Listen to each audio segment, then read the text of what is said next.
सहारनपुर के छोटे से गांव में छोटा सा परिवार रहता था, जिसमें रवि अपनी पत्नी कोयल और अपने बेटे राहुल के साथ रहता था। उसके माता पिता भी उसी के साथ रहते थे। कोयल अभी प्रेग्नेंट थी और उसको कुछ ही दिनों में बच्चा होने वाला था। एक दिन रवि अपनी पत्नी कोयल को मंदिर ले जा रहा था। मंदिर जाकर उसने भगवान से प्रार्थना की, हे प्रभु, इस बार मुझे एक बेटी देना। बेटा तो मुझे मिल गया, लेकिन मैं एक प्यारी सी बेटी चाहता हूँ। तभी अचानक से कोयल के पेट में दर्द होने लगता है और वह दर्द के मारे चिल्लाते हुए रवि से कहती है, अजी सुनते हो, मेरे पेट में बहुत दर्द हो रहा है, मुझे जल्दी से हॉस्पिटल लेकर चलो, मुझसे ये दर्द बर्दाश्त नहीं हो रहा। कोयल की ये हालत देखकर रवि तुरंत ही एम्बुलेंस को कॉल करता है, जिसके बाद तुरंत वहाँ एम्बुलेंस पहुँच जाती है और रवि अपनी पत्नी को हॉस्पिटल ले जाता है। जैसे ही कोयल और रवि हॉस्पिटल में पहुँचते हैं, डॉक्टर कोयल की हालत देखकर उसे तुरंत ओपीडी में ले जाती है, जिसके बाद कोयल की डिलीवरी शुरू हो जाती है।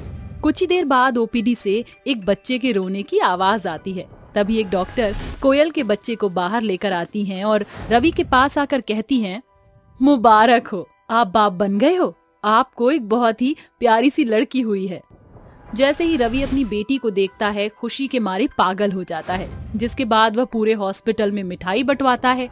1-2 दिन बाद हॉस्पिटल से कोयल डिस्चार्ज हो जाती है और रवि उसे वापस घर ले आता है। रवि की बेटी को देखकर घर के सभी लोग बहुत खुश होते हैं। रवि अपनी बेटी का नाम भूमि रखता है। धीरे धीरे भूमि बड़ी होने लगती है, लेकिन जैसे जैसे भूमि बड़ी होती है, भूमि को नींद में चलने की आदत होने लगती है। इसी वजह से रात के समय कोयल और रवि घर के सभी खिड़की दरवाजों पर ताला लगाकर रखते हैं, ताकि भूमि नींद में घर से बाहर ना जा सके। एक दिन सुबह, हमें अपनी बेटी का इलाज करवाना चाहिए, वरना जब ये बड़ी होगी तो इसे दिक्कत हो सकती है। अजी आप बिल्कुल ठीक कह रहे हो, हमें भूमि का इलाज करवाना होगा। ये सोचकर वह दोनों भूमि को एक अच्छे से डॉक्टर के पास दिखाने ले जाते हैं। कई दिनों तक भूमि की दवाई चलती है, लेकिन उसको कोई आराम नहीं पड़ता। कोयल और रवि इस आस में भूमि को दवाई खिलाते रहते हैं कि एक दिन उसकी नींद में चलने की बीमारी ठीक हो जाएगी। लेकिन दवाई खाते खाते भूमि अब शादी के लायक हो जाती है, लेकिन फिर भी उसकी नींद में चलने की आदत जाती ही नहीं है। एक दिन रवि कोयल से कहता है, कोयल, मैं सोच रहा था कि भूमि की शादी करवा दूं।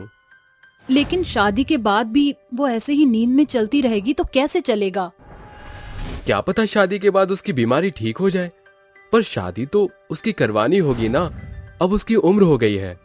रवि की बात सुनकर कोयल उसकी बात मान लेती है, जिसके बाद रवि एक अच्छा सा लड़का देखकर भूमि की शादी उससे करवा देता है।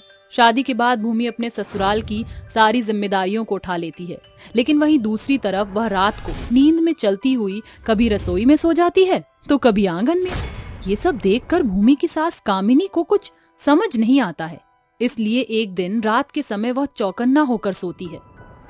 आज की रात मैं भी देखती हूँ कि भूमि कभी रसोई में तो कभी आंगन में क्यों सो जाती है। जैसे ही रात को सभी लोग सो जाते हैं, आधी रात के समय भूमि अपने कमरे से नींद में चलते हुए घर का दरवाजा खोलती है और बाहर चलने लगती है। ये सब कामिनी देख लेती है और उसका पीछा करने लगती है। हे भगवान, ये तो घर से बाहर जा रही है, लगता है अपने किसी आशिक से मिलने जा रही होगी। मुझे तो पहले से ही शक था कि इसके अंदर कुछ तो गड़बड़ है। अब मेरा शक यकीन में बदल गया है। ये बात मुझे घर के सभी सदस्यों को बतानी होगी। अगले दिन सुबह कामिनी घर के सभी सदस्यों को रात के बारे में बता देती है, जिसे सुनकर अर्णव कहता है, अरे माँ, आप बेकार में ही बेचारी के ऊपर इल्जाम लगा रही हो। वो मुझसे बहुत प्यार करती है, मैं ये बात अच्छे से जानता हूँ। जब वो तुझे धोखा देकर चली जाएगी तब तुझे समझ आएगा कि तेरी माँ तुझे क्या कह रही थी। अर्णव उसकी बात का विश्वास नहीं करता, इसलिए वह सबसे कहती है, तुम लोगों को मेरी बात का विश्वास ही नहीं हो रहा है। आज की रात मैं तुम लोगों को दिखा दूंगी कि ये लड़की किसी के पास जाती है, वो भी किसी को बिना बताए। कामिनी की बात सुनकर घर के सभी लोग मान जाते हैं, जिसके बाद रात के समय कामिनी भूमि के ऊपर नजर रखती है। रात होते ही भूमि नींद में चलने लगती है और चलते चलते दरवाजे से बाहर निकल आती है, जिसके बाद कामिनी सबको बुलाकर दिखाने लगती है, देखा तुम लोगों ने, मैं तो कह रही थी कि हमारे बेटे अर्णव की बहू अपने आशिक से मिलने देर रात बाहर जाती है। अब तो हो गया ना मेरी बात पर विश्वास। जब अर्णव भूमि को ऐसे बाहर जाते हुए देखता है तो वो बाहर जाते जाते उसका पीछा करने लगता है आखिर मैं देखूं तो सही कि कौन है वो जिससे मेरी पत्नी इतनी रात बाहर मिलने जाती है। भूमि नींद में चल रही होती है, वहीं अर्नब उसका पीछा कर रहा होता है।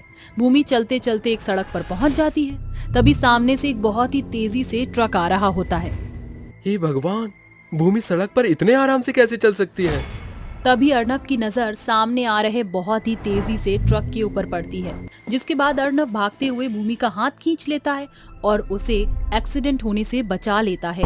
उसी समय भूमि की नींद खुल जाती है। तभी अर्नब गुस्से से कहता है, अरे तुम क्या चाहती हो? पागल हो गई हो क्या?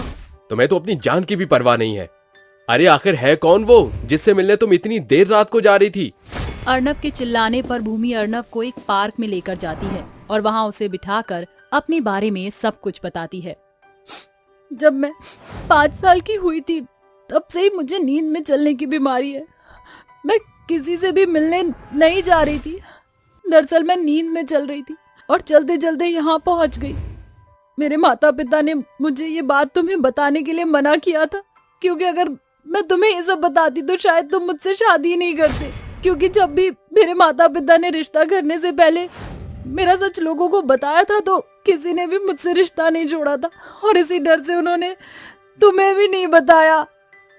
भूमि की ये बात सुनकर अर्नब भूमि को गले से लगा लेता है और उसे कहता है, अरे मेरी जान, तुम्हारी इस बीमारी ने तो मेरी जान ही निकाल दी थी।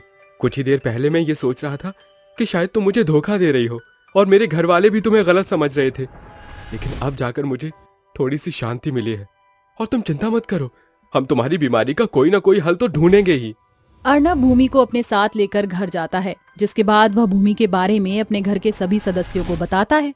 ये सब सुनकर कामिनी को अपनी सोच पर पछतावा होता है और वह भूमि से माफी मांगती है, जिसके बाद कामिनी और अर्नब मिलकर अमेरिका के जाने माने डॉक्टर से भूमि की नींद में चलने की बीमारी के बारे में बात करते हैं, जिसके बाद से अमेरिकन डॉक्टर भूमि का इलाज शुरू कर देता है और ऐसे ही धीरे धीरे भूमि की नींद में चलने की बीमारी ठीक होने लगती है और वह अपने परिवार के साथ खुशी खुशी रहने लगती है।